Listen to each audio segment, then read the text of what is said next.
উচ্চতর গণিতের অনুশীলনী ৭-এর ১২ ক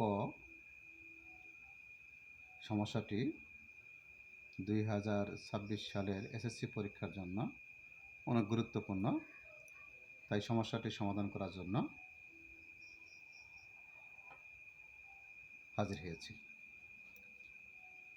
প্রশ্নটি হল, ধারাটির প্রথম n সংখ্যক পদের যোগফল নির্ণয় করো, যেখানে 7 প্লাস 7 প্লাস 7 প্লাস ডটেড। ধরি সমস্যা সমাধান।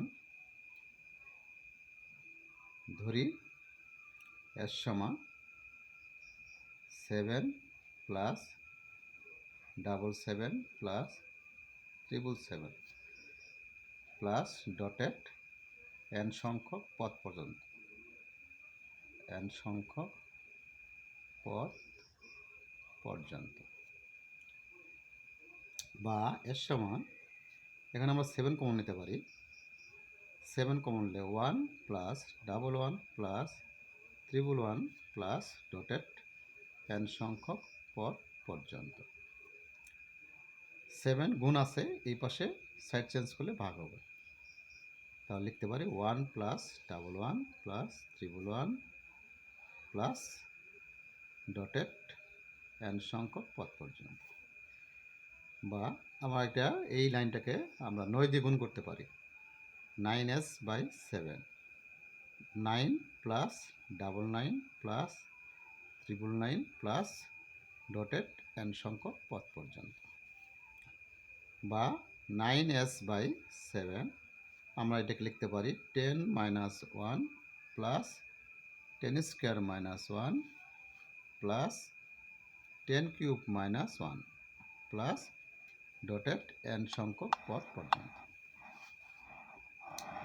বা 9s/7 এই লাইনটাকে আমরা 10গুলো আমরা এক জায়গা করব, 1গুলো আরেক জায়গা করব। 10 plus 10 square plus 10 cube plus dotted n সংখ্যক পদ পর্যন্ত। n সংখ্যক পদ পর্যন্ত। Minus 1 plus 1 plus 1 plus dotted n সংখ্যক পদ পর্যন্ত। পদ পর্যন্ত। বা 9s/7 10 plus 10 square plus 10 cube একটি গুণোত্তর ধারা। আমরা জানি গুণোত্তর ধারার সূত্র হলো a ইন্টু a মানে প্রথম পদ, r⁴n r মানে দ্বিতীয় পদ ভাগ প্রথম পদ, r⁴n -1 r -1। 1 plus 1 plus 1 dotted n পর্যন্ত হলো যোগফল n সংখ্যা পর্যন্ত হলো n।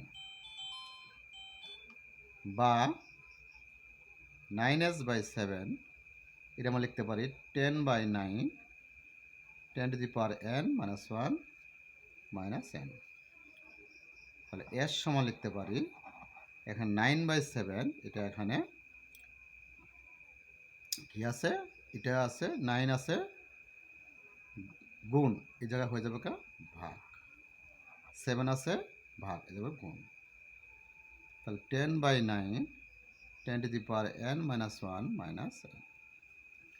সুতরাং s সমান 7×10⁻70 9 81 10⁻n - 1 -7n/9।